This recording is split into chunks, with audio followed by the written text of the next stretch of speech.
Welcome to my channel महिला तूफान। मंगलसूत्र एक सुहागिन स्त्री के लिए एक बहुत ही महत्वपूर्ण आभूषण है। आभूषण या यूँ कहें सुहाग का प्रतीक है, इसलिए हर सुहागिन स्त्री मंगलसूत्र अपने गले में धारण करती है। तो मंगलसूत्र से जुड़ी जितनी भी मान्यताएं हैं, नियम हैं, मंगलसूत्र कब खरीदें, कैसे पहने, किस तरह का मंगलसूत्र पहनना हमारे लिए शुभ होता है, किस तरह का मंगलसूत्र पहनना अशुभ होता है, और मंगलसूत्र के टूट जाने पे हमें क्या करना चाहिए। तो मंगलसूत्र से जुड़ी मैं संपूर्ण जानकारी इस वीडियो में आपको देने वाली हूँ, तो वीडियो में आप शुरू से अंत तक बने रहिए। तो चलिए आज की वीडियो हम शुरू करते हैं। पहला नियम है कि मंगलसूत्र पहनने की विधि क्या है। तो मंगलसूत्र पहनने की विधि है, नियम है कि काली मोती का ही मंगलसूत्र पहने। इसका भी एक रहस्य है। काली मोती जो है बुरी नज़र से हमें बचाती है और और ये माता पार्वती का भी प्रतीक माना जाता है, और सोने का जो लॉकेट होता है वो शिव का प्रतीक है।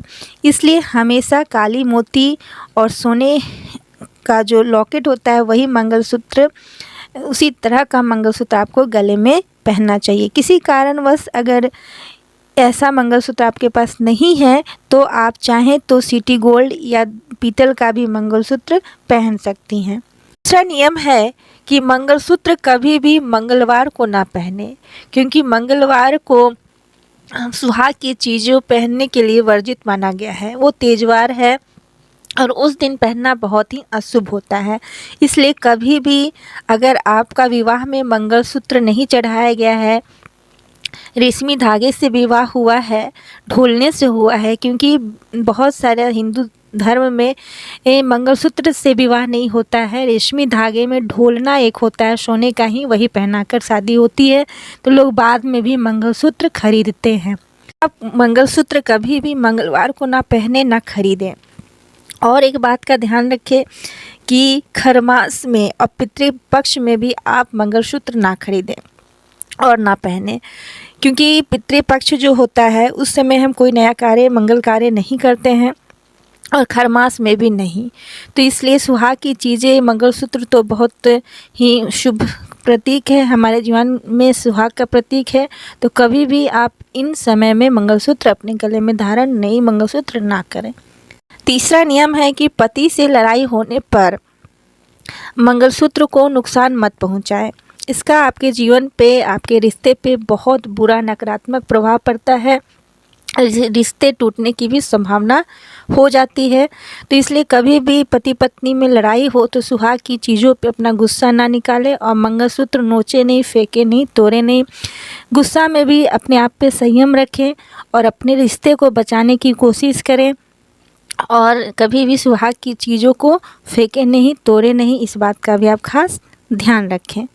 चौथा नियम है कि भावुकता में आके मंगलसूत्र कभी भी अपनी बेटी, बहन या किसी को भी मत दें, क्योंकि ये उनके लिए भी शुभ नहीं होगा और आपके लिए भी नहीं होगा। तो इस बात का आप अवश्य ध्यान रखें। पांचवा नियम है कि मंगलसूत्र टूट जाए तो क्या करें। मंगलसूत्र अगर टूट जाता है तो उस समय में आप क्या करें कि ये ना सोचें कि सस्ती मोती है और उसे यूं ही छोड़ दें। नहीं, सस्ती मोती हो, काली मोती, महंगी हो, जैसी भी हो, आप मोती को इकट्ठा कर लें, और उसके बाद जो आप ध्यान रखें कि खरमास, पितृपक्ष में या मंगलवार के दिन बनने के लिए आप ना दें। कोई शुभ दिन, अच्छा दिन, शुक्रवार का दिन बहुत ही शुभ माना जाता है सुहाग की चीज़ों को खरीदने का। तो आप शुक्रवार को बनने दें, और जब तक बनता है आपका मंगलसूत्र तब तक आप चाहें तो दूसरा कोई सोने की चैन हो तो अपने गले में डाल लें, या मोती का माला, कुछ भी, नहीं तो धागा, रेशमी धागा ही डाल लें। तो इस तरह से आप आर्टिफिशियल कोई मंगलसूत्र भी पहन सकती हैं। और मंगलसूत्र टूट जाने पर कोई डरने की ज़रूरत नहीं है, चीज़ है तो टूट सकता है, लेकिन हाँ, आप कुछ नियमों का ज़रूर ध्यान रखें। जैसे टूट जाएँ तो आप खरमास में, पितृपक्ष में मंगलसूत्र पहना कर तुरंत ना पहन लें। थोड़ा सा शुभ दिन, अशुभ दिन का भी आप समय का भी ख्याल रखें। छठा नियम है कि अगर आपके विवाह में मंगलसूत्र आपको नहीं पहनाया गया हो, जैसे कि रेशमी धागे से विवाह हो, ढोलना पहना कर की गई हो, तब आप बाद में आपके पति अगर आपको मंगलसूत्र देते हैं खरीद कर, तो उसे कैसे पहने। तो उसे आप माता पार्वती के चरणों में स्पर्श कराएं, चढ़ाएं और भगवान शिव को उसके बाद आप अपने गले में पहने, लेकिन मंगलवार के दिन आप ना पहने। ऐसा करने से आपको माता पार्वती और भगवान शंकर का आशीर्वाद प्राप्त होता है और आपका जो पति पत्नी का जो जीवन है, दाम्पत्य है, उसमें बहुत अच्छा प्रभाव पड़ता है। इसलिए आपको माता पार्वती के चरणों में स्पर्श कराकर ही मंगलसूत्र धारण करना चाहिए। और आभूषण आप ऐसे पहन सकती हैं, लेकिन मंगलसूत्र का विशेष महत्व होता है, इसलिए आप इस तरह से पहने। कहा जाता है कि काली मोती जो है वो माता पार्वती का प्रतीक है और सोना का जो लॉकेट होता है गोल्डन कलर का, वो शंकर भगवान का है, पीला। तो इसलिए शंकर भगवान और पार्वती माता को स्पर्श करा के ही अपने गले में धारण करना चाहिए, उनका आशीर्वाद लेने के लिए, अपने दाम्पत्य जीवन पे अच्छे प्रभाव के लिए। नेक्स्ट नियम है कि वर्जित है उतारना मंगलसूत्र। मंगलसूत्र अपने गले से कभी ना उतारे, किसी को ना दें और मांग कर भी मंगलसूत्र अपना पहने। अपने पति के द्वारा दिया गया ही मंगलसूत्र आपको पहननी है। किसी कारणवश आपको मंगलसूत्र अगर उतारना पड़ता है तो आप गला कभी खाली ना रखें, क्योंकि जो महिला पुत्रवती है, संतानवती है और जिनके पति हैं, उनको कभी भी खाली गला नहीं रहना चाहिए। बहुत अशुभ माना जाता है। ऐसा माना जाता है कि उनके पति और उनके बच्चे पे संकट मंडराने लगता है, संकट आ जाता है, तो बहुत गलत प्रभाव पड़ता है। इसलिए अगर आप उतारती हैं अपना मंगलसूत्र तो काला धागा, रेशमी धागा, कोई भी धागा भी कम से कम गले में अवश्य पहने। अब मैं बताऊंगी कि किस तरह का मंगलसूत्र पहनना बहुत ही शुभ माना जाता है। तो कप वाला मंगलसूत्र जो है शिव शक्ति का प्रतीक है और वो बहुत छोटा भी होता है, बहुत ज़्यादा हेवी भी नहीं होता है, हल्का होता है। तो आप चाहें तो कप वाला मंगलसूत्र जो है बनवा कर हमेशा अपने गले में धारण कर सकती हैं, ये बहुत ही शुभ होता है।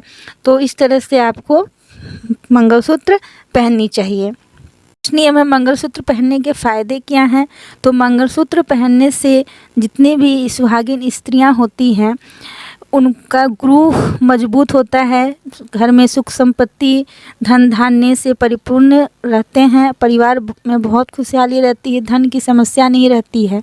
इसलिए मंगलसूत्र का जो सोने का लॉकेट है वो अवश्य पहनना चाहिए। अगर सोने का लॉकेट नहीं भी है तो आप पीतल का भी लॉकेट, पीला होना चाहिए, तो वो भी आप पहन सकती हैं। निराश ना हो कि सोने का लॉकेट नहीं है तो हम क्या करें, कोई बात नहीं है, आप पीतल का भी लॉकेट पहन सकती हैं। चांदी पे पानी चढ़ाया हुआ भी पहन सकती हैं, काली मोती में कोई भी दिक्कत नहीं है। तो इस तरह से आपको मंगलसूत्र पहनना चाहिए। और मंगलसूत्र पहनने से क्या होता है कि महिलाओं का ओरियन सिस्टम मजबूत होता है और उन्हें जैसे चेस्ट से संबंधित कोई बीमारी है या हृदय रोग से भी बच जाती हैं और बहुत ही सौभाग्यवती होती हैं। इसलिए मंगलसूत्र हर सुहागिन स्त्री को धारण करना चाहिए। और मंगलसूत्र जो स्त्री जब भी अपने मंगलसूत्र को चूमती है और उसके बाद पहनती है तो उनके पति पे इसका बहुत ही अच्छा प्रभाव पड़ता है। तो अपने मंगलसूत्र से करें प्यार और मंगलसूत्र माथे से चूम कर आप पहने, इससे पति की तरक्की होती है। और अगर आप मंगलसूत्र चूम कर पहनती हैं लॉकेट को तो ये भी बहुत ही शुभ माना जाता है। नेक्स्ट नियम है कि मान लेते हैं सोने का मंगलसूत्र है, काली मोती से पिरोया हुआ है, तो उसे पहनना तो बहुत ही शुभ माना जाता है। माता पार्वती और भगवान शंकर भगवान का आशीर्वाद मिलता है। लेकिन जो उनके पास नहीं है सोने का मंगलसूत्र तो वो आर्टिफिशियल ही पहनती हैं, पीतल का पहनती हैं या सिटी गोल्ड का, वो ख़राब हो जाता है तो उसको क्या करें, कहाँ रखें। तो उसको आप कहीं भी संभाल कर अच्छे से रख सकती हैं और नहीं तो जहाँ कोई आता जाता नहीं है, नदी तालाब में भी आप उसे बहा सकती हैं और नहीं तो उसे आप अपने गार्डन में या कहीं गड्ढे में भी गड्ढा करके आप ज़मीन में भी रख सकती हैं ढक कर। तो इस तरह से, लेकिन सुहाग की चीज़ों को कचरे का डब्बा में या इधर उधर नहीं फेंकना चाहिए, बहुत ही अशुभ माना जाता है। तो इस तरह से आप आर्टिफिशियल मंगलसूत्र को भी सुरक्षित और प्रेम से रख सकती हैं। अपने सुहाग की चीज़ों को आप जितना अच्छा से रख रखाव करती हैं, आपके पति आपके जीवन में उतने अच्छे से रहते हैं और तरक्की करते हैं। तो इस तरह से आप मंगलसूत्र पहने, धारण करें और टूट जाने पर कभी भी खरमास में या पितृपक्ष में या मंगलवार के दिन ना पहने। आज की वीडियो में बस इतना ही। वीडियो अच्छी लगी हो तो लाइक करें, शेयर करें, कमेंट करें। मेरे चैनल में नए हैं तो सब्सक्राइब करें। धन्यवाद।